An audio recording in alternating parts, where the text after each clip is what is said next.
Hi everyone and welcome to the S79 Sewing Studio.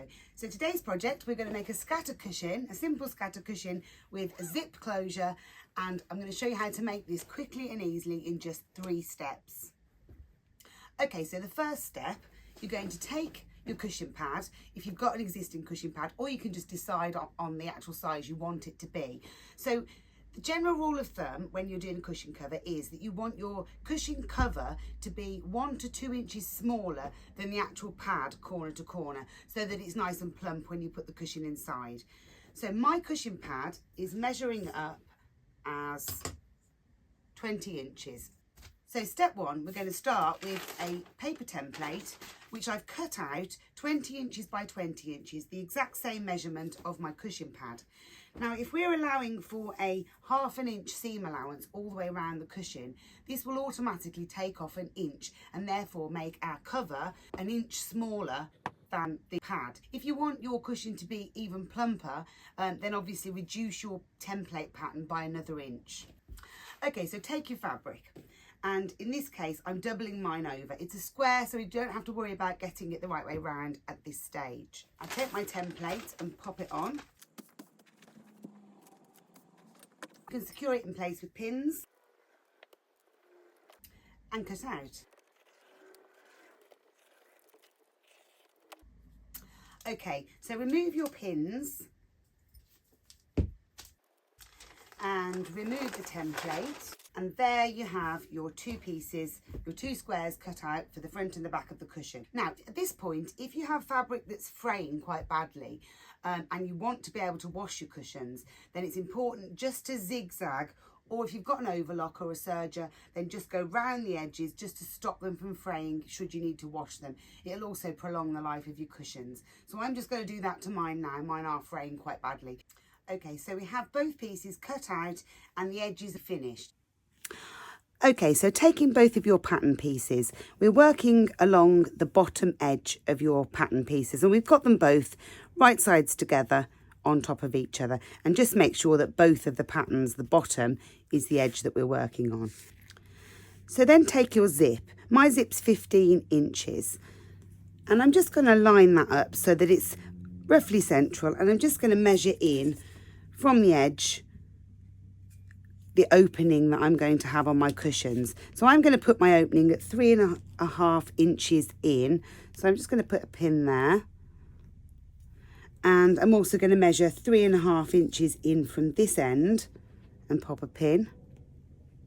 This is going to be the opening of the base of the cushion. So just make sure that your zip is longer and make sure that the stop's over the other end. So make sure your zip's longer than the opening that you've got here.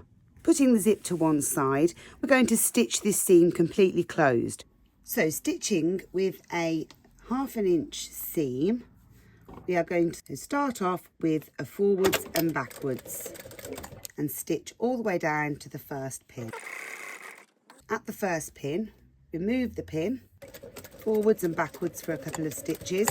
Then turn your stitch length up to the highest point you can, making sure that the seams are on top of each other when you stitch.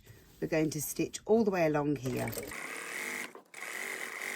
At the next pin, remove the pin, turn your stitch length back down, do a forwards and backwards a few times, and then stitch all the way to the end and finish forwards and backwards. So there you can see you have long stitches in what will be the opening, and you have smaller stitches at either end. So both ends you've got the smaller stitches, and in the middle you've got the longer stitches. So you're then going to open out your cushion and to flip it to the wrong side, and there you can see the seam that we've just stitched. So the next thing we need to do is press this so that it's open.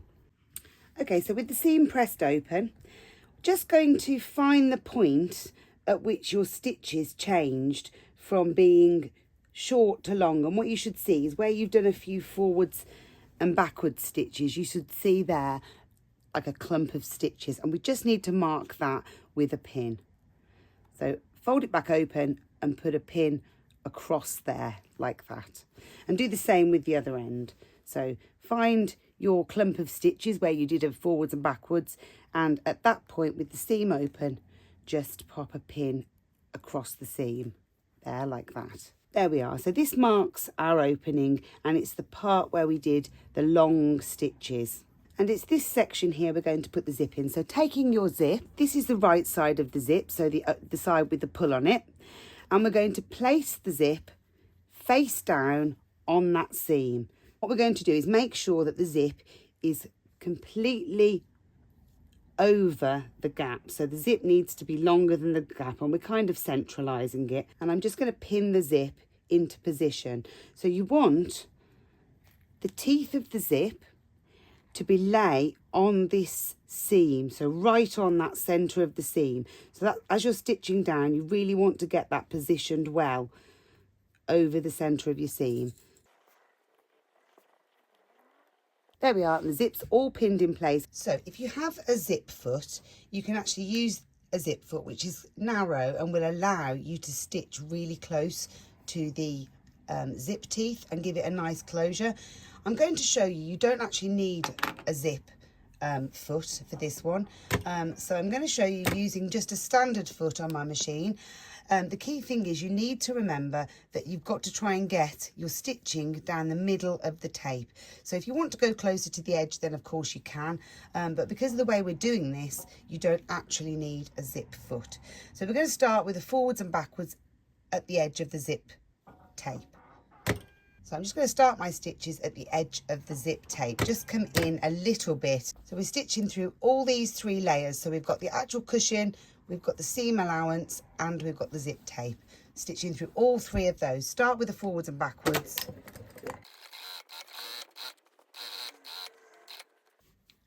Now, when we come up to the open part of the zip, you can let that go out the way. If your zip pulls in the way, you can lift up your presser foot and unzip, move it out the way and continue zipping along, just making sure that the teeth on your zip are lined up with the centre point of the seam.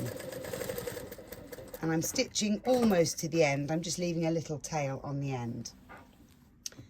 Okay, at this point, leave the needle down and you can pivot round.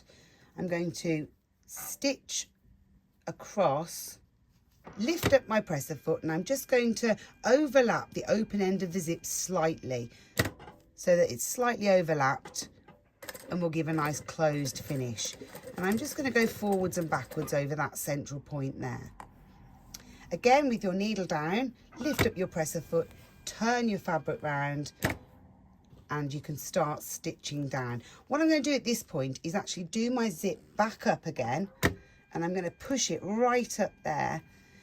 This will mean that I have to stitch around the zip, which is fine because it will actually create a little pocket where the zip can sit when you've done your zip up. So then carry on stitching all the way down. And when you get back down to the end, leave your needle down, lift up your presser foot, pivot, back down. Okay, so concentrating on this seam here, this is obviously the edge here. What I'm going to do is come down a little bit, and as you pull it, you can see where those stitches are. So holding it open, take a seam ripper, and we're just going to just catch the stitch there, which when we pull it, it starts to open up, and just gently pull those stitches out, going towards the zip pull now. And there's my zip pull, which I can now open. And what's nice here is that when we do the zip up, there is a little section there. So only cut the stitches, the big stitches. So where you did the forwards and backwards, that's there. And so now what you need to do is just open up the rest of the seam, only the large stitching to reveal your zip secured in place. And as you get down to the other end, just stop taking the stitches out when you come to the section where you did the forwards and backwards before. You need to spend a little bit of time picking out the bits of loose thread from opening that out, but what you have now is your zip opening. And there we have the zip opening. So next you're going to take the pieces and fold them back over. Make sure your zip's open at this point. You need to obviously allow this space to turn it the other way out. So next we're just going to fold them back over so right sides are together. Line up the raw edges. And quite simply, you're going to stitch from this corner all the way up to that corner. You leave your needle down, pivot, stitch along the top, stitch all the way down. And when you're doing these edges, if you fold the seam allowance back on itself and just stitch to the end, it will create a nice corner for when we turn it the other way out.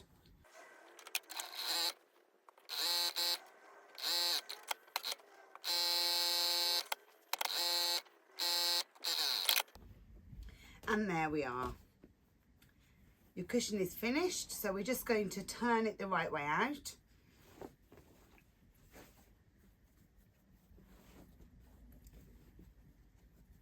Push out the corners. If you need to, do a little fold, so fold the seam allowance down and just push out those corners.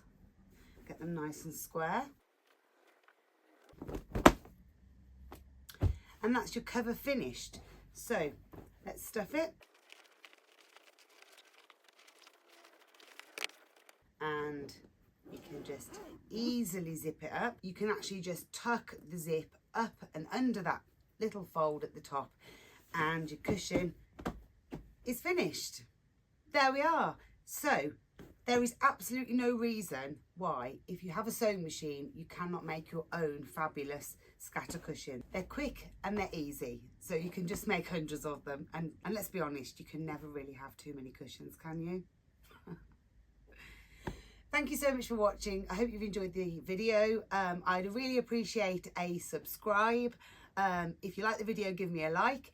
And don't forget, if you want to leave me a comment, I'm always on the lookout for ideas. So if there's anything you'd like a tutorial on, then please let me know in the comments. I look forward to seeing you again soon. Thank you. Bye.